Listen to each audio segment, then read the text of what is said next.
Good evening, everyone. A very happy Ganesh Chaturthi to all of you. In this series of videos, we will learn thousands of difficult English words very easily with grace so that we will never forget them in our life. A lot of students find it very difficult to enrich their vocabulary and subsequently fail to achieve good results in various competitive exams. In this series, I will teach you secrets. I will take you through a journey of history, culture, mythology, and philosophy. Learning vocabulary is a very rewarding experience, be it in any language. You will notice why in this series. Let us quickly start. In our Indian culture, whenever we start with a new endeavor, we start with a prayer to Lord Ganesha. And incidentally, today is Ganesh Chaturthi, so let's start with a small prayer like this. Vakratanda Mahakaya Koti Surya Samaprabha Nirvignam Kurumedeva Sarvakaryeshu Sarvada. We are asking for the Lord's benediction. Right. So let's take this word benediction. Let's take the first four letters of this word, Beni. Beni is a word taken from Latin, which means well, which is well being, good being. In that meaning, we use this word. So, for example, from the same Beni, there is this word benefit, which you all know. Right. And let's take this word again, benediction. Beni is good. Diction. Diction is speech. For example, from the same diction, this we get this word dictionary, dictum, dictate, dictation, and dictator. So dictator is the one who gives the speech and others will do it. He doesn't listen. He will only speak and others should follow. So that's why he's a dictator. Similarly, dictation. Dictation means someone is telling and you have to write. So that is dictation. So benediction. Benediction is a speech which is good, which is for the welfare of everyone. So it is a blessing. It's a good wish. That is benediction. For example, Sarve Jana Sukhino Bhavantu. That's a benediction because it is for the welfare of everyone. Now let's get to the second word, which is benefactor. Again, Beni is good and factor is an agent who is doing good, right? An agent, a cause, or someone who is doing good. So that is a person who is giving money or helping others. For example, a generous benefactor, right? Now going to the next word, benevolence. Again, benevolence is again a good word which means kindness. Blessed are the ones who have the virtue of benevolence, right?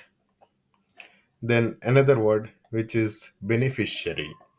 Beneficiary is the one that benefits from something, is the one that is getting some benefit from someone or something. So, for example, in this sentence, her husband was the chief beneficiary of her will. So, the husband is a beneficiary, he is benefiting from the will, right? So, we have covered few words using the root word which is beni, which is coming from Latin.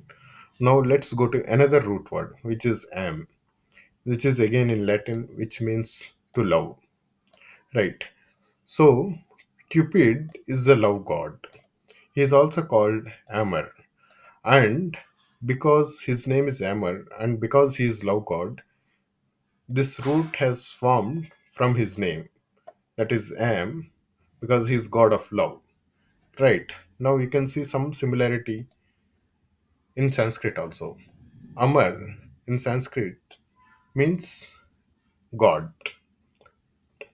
Amars are gods. Right. So, Mar is in Sanskrit it is about Amar who doesn't mar. That is who doesn't die. So that's why in Sanskrit it is Amar. Okay. So now am means to love. So amicable means someone who is pleasant or friendly, or something that is pleasant or friendly. For example, an amicable relationship or an amicable settlement. Similarly, amiable. This is again friendly, an amiable teacher. And there is another word, amor, who this is used in an illicit relationship. Is a lover or an affair. So, for example, rushing from one amour to another, one affair to another. Amor and paramour more or less are similar. Paramour is again an illicit lover, which is not accepted by social customs. Enamor. N is generally used to signify something, to extend something. So, for example, enable, which is making something or someone able. Encircle, which is circling around. Endanger, making it more dangerous. Enlarge, making it large.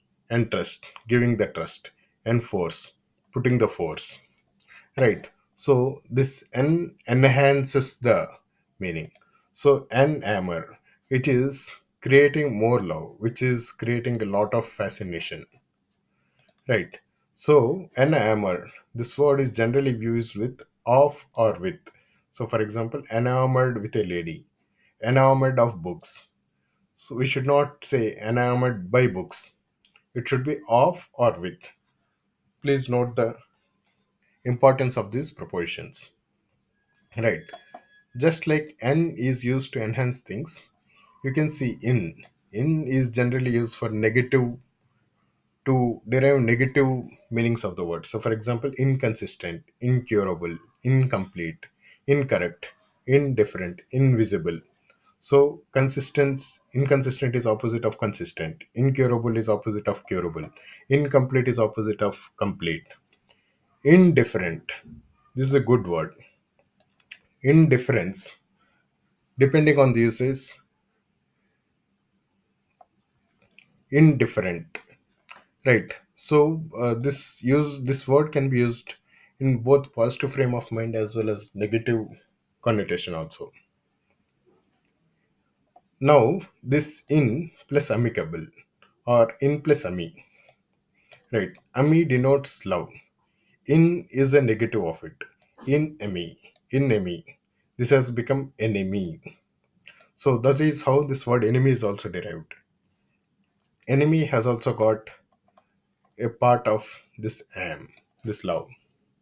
So now we have learnt few words with these two roots, that is Beni and am.